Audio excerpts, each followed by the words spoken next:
แซงยังมึงจะไปไสล่ะโอ้ไปหาซื้อแนวอยู่แนวกินหิวข้าวนะโอ้เที่ยงพอดีเลยเนาะจะกินลาบคมๆนะโอ้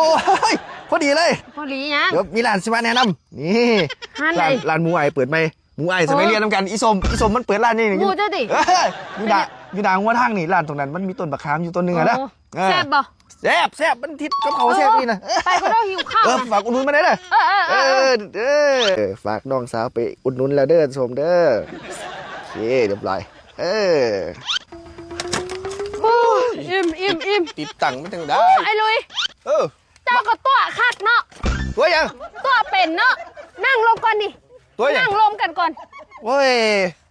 เจ้าละตัวเขาคักตัวเขาแน่เนาะตัวยังอุ้ยว้าวแซ่บหันนั่นน่ะหันอีส้มมันบอกจะว่าน่ะหันมวยแล้วหันอีส้มจังคือมาแซ่บวันนี้โอ้ยไปกินอยู่น่ะเรื่องแซ่บกับแซ่บอยู่เป็นอย่างไรมันเป็นอย่างแต่ว่าเจ้าน่ะก็ว้าวโพดว้าวขี้คุยว่ามีมูเป็นมูน้ำเขาก็มูกูตัวอีส้มน่ะบ่แมนเป็นอย่างก็สิบ่แมนตัวนี้เว้ยโอ้ยเจ้าอย่าหาตัวคนแบบนี้จ้าเถื่อเด้อกูบ่เคยตัวคนเถื่อกูบอกแม่งว่าความจริงตลอดว่าเขาไปเขาก็อายคนห้านเขาน่ะบักใหญ่ๆมันเพิ่งเปิดร้านใหม่นี่ล่ะมันหน่อยๆนี่บ่แมนห้านต้นมะขามมันเป็นบ่ห้านต้นมะขามมาละเขาก็ไปห้านนั่นล่ะเป็นจังสิบ่แม่นร้านอีส้มน่ะร้านหมูไอ้นี่น่ะมันบ่แม่นอีส้ม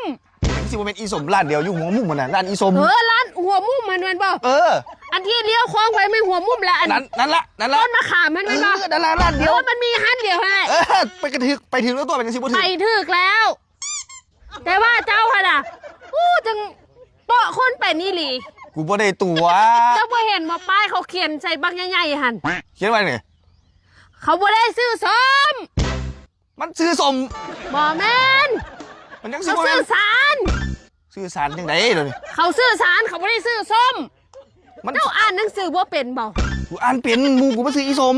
หรือว่าเขาเปลี่ยนชื่อใหม่แล้วเจ้าบ่ฮู้บ่นี่เปลี่ยนชื่อตอนไหนนี่โทษถ้าขาวันนี้มันนึกว่าซื้อส้มอยู่นี่อีส้มม่วนโอ้ยเขาบ่ได้ซื้อส้มก็ยังว่าป้ายบักใหญ่ๆเขาเขียนเพ้อเบ้ออยู่นั่นเทิงอ่ะน่ะเขียนว่าไงนี่เขาซื้อสารจังได๋ร้านอาหารอีสานหั่นดิเขาซื้อสารเขาบ่ได้ซื้อส้มจะหาตัวคนจะไม่มีจักเถื่อเด้อว่าฮู้จักเขามีหมู่เป็นเจ้าของร้านว่าซั่นเด้จังมัน